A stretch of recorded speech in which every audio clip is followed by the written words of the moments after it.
Дзень безпечного інтернета дочеканий з подполно незредзену областу защити дзецох od насилства на інтернету. Канцеларija pokrajinskog ombudsmana vyhľadovala to tu temu.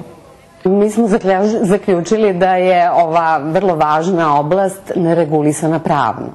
Zaključili smo da strateški dokumenti ne pristupaju na način takav da bude maksimalno zaštićena svaka mogućnost i svaka maloletna osoba i dete od mogućih rizika koji postoje samim korišćenjem društvenih mreža. Zamenica zaštitnika Hraždanov Marija Kordić nahlašela, keď bola host u našej televiziji, že po zberani podatki utorija, že prave rodiči toti, kotri otvoreli Facebook naloh svojim dzecom i položeli ih fotografiji, nje svidomi riziku. Tu nje slovo o tim, že nje treba hasnovac internet.